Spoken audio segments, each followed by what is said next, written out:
Hello children. Now we are going to discuss about the making of a global world, fourth chapter of 10th class history textbook. And before going into the lesson, let us test our previous knowledge. So I have few questions for that. Number one is, how was knowledge spread from one country to the other? In ancient days, medieval days, now also, how was knowledge spread from one country to the other? It is through travel of people, maybe scholars, pundits, historians, or scientists, different eminent personalities of different fields. And second question, why traders move from one corner to the other corner of the world? Why the business people move from one area to the other? It is for business and also commerce. That means to achieve profits, to earn profits. So they are moving so that we are going to get the goods, services, etc. Okay. Third question. Do you agree that diseases also spread from one country to other? Along with travel of goods, travel of human beings, even diseases also spreading. Do you agree? Yes, they are spread. Even now, you can see the deadly impact of COVID-19, how it's spreading, and it has become a pandemic. And till now, there is no control. Let us hope very soon vaccination will come. And fourth question of this test of previous knowledge is, what's the term used for the movement of the people from one place to the other in search of employment, in search of work? It is migration. So, maybe internal within the country or from country to country. Different types of migration is going on in search of work. And the last question of this session is, what do you name for the interconnection and the integration of economies around the world? Now, all over the world, all the economies are depending on each other. Decision in one area certainly affects entire globe. So, what is the name for this? Interconnection and integration of economies, worldwide economies. It's nothing but globalization. So, this globalization, it's not new today. So, the present globalization has started before 50 years. So, now we are enjoying the fruits of this globalization. Of course, along with the globalization, many evils also coming up, that is diseases, germs, infectious germs and all. So now, dear children, we are going to discuss about the making of a global world. So in this class, we have taken subtopics from the first part, that is the pre-modern world. 3 subtopics are taken. One is Silk Routes, second one food travels, and third one conquest, disease and trade. So one by one we will see.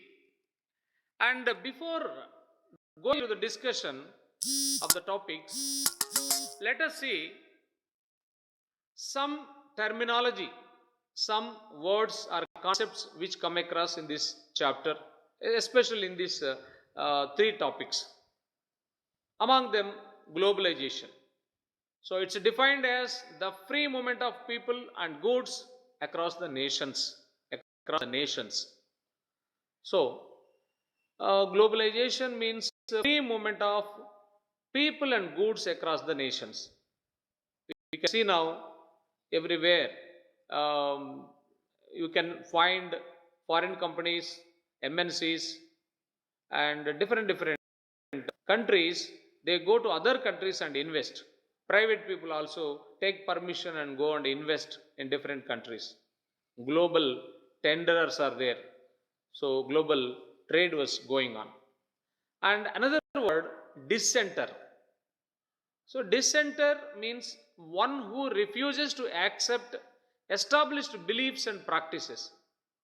That means in the Europe, in Middle Ages, and just before this modern time, some of the local people have opposed the existing practices in the religion, established beliefs of the religion, so that they were named as dissenters and they were persecuted. So that is the meaning of dissenter. Isolation. This word also very frequently you listen every day now. If you switch on to the news and the newspapers, isolation. To remain apart from others, being alone. You may be listening. Sometimes some ministers or MLAs, they are getting, they are being affected COVID, and they went in isolation. They have isolated themselves, self-isolation. Okay, like that, COVID patients also isolation centers are there, COVID centers. And another word is conquest. So conquest is occupation of a territory. Successful occupation of a territory is called conquest. So one country occupying other country. Imperial countries are there. So another word, important word, is biological warfare. Biological warfare is a very cruel warfare, and instead of using weapons, instead of using guns, germs are being used. Diseases are being spread. Viruses are being spread to kill the humans, animals, or plants. On the enemy countries, these things are being used. That sort of warfare is known as biological warfare. A germ warfare, spreading infectious germs such as bacteria, viruses, insects to kill humans, animals, or plants. So some words are given, and this is the terminology. If you know the vocabulary, easy to understand. And coming to the introduction discussion of this chapter, the pre-modern world, as I already mentioned, from ancient times, travelers, traders, priests, and pilgrims traveled vast distances for knowledge, opportunity, and spiritual fulfillment. So these people have traveled for different variety of interests. Some are for knowledge, and some are for getting employment opportunities, and some are fulfilling their spiritual uh, desires. That means some wants to visit Marjina, or some wants to visit Kasi, or some wants to spread a religion. Christian missionaries also, and some Islam saints also. So like this, they try to a religion, what they believe. And before all these things, Buddhism also was spread in different directions. So dear children, if you see this from ancient times onwards, actually we need to understand the phases through which this world in which we live has emerged. Today, we witness the dramatic and visible signs of global interconnectedness in our lives. And if you see the Silk routes are linking the world. And through these Silk routes, people carried goods, services also, goods, services, etc. And dear children, in this beginning of the modern globalization, people carried goods, money, values, skills, ideas, inventions, and even germs. Of course, diseases, as I already told you. So by 3000 BCE, an active coastal trade also was there, which linked the Indus Valley civilization with the present day West Asia. Not only modern, even in the 3000 BCE, there were links in between our Indus Valley civilization and the West Asia, of course, Mesopotamian civilization, etc. So, like this, through Silk Route, Chinese silk is exported to the West. What are the goods that are being exported to Silk Route?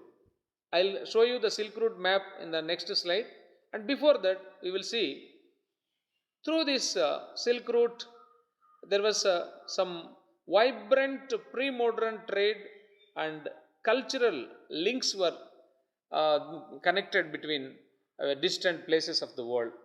So Chinese silk is exported to the West, and historians identified several silk routes over land and sea, covering vast regions of Asia and linking Europe and North Africa.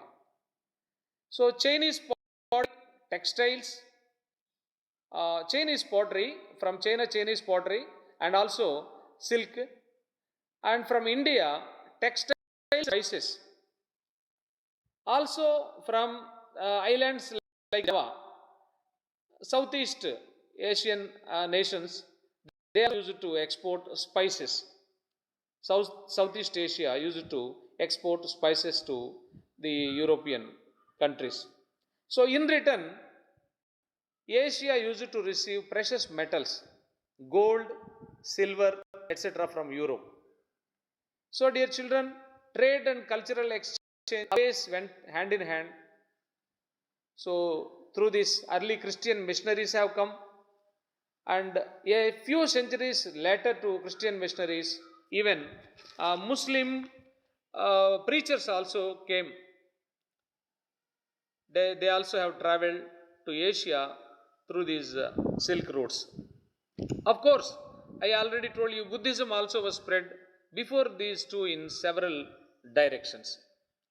So dear children, if you see this slide, silk routes, land and sea network, you can see silk routes. On the map you can see China, east, extreme east China, and coming to down to China, Java, that is Southeast Asia, Java, present day Indonesia, Java, Sumatra islands are there, and from there India to Persia. Persia, presently known as Iran. The old name of Iran is Persia, and also Arabia, the Gulf countries, Saudi Arabia and other Gulf countries. So also connecting Somalia in Africa and Egypt, Africa. From here, the routes are extended towards Europe. So there was a trade through these land and sea routes. It was predominantly known as silk routes because China silk was the main good that was traveled through this, and from India also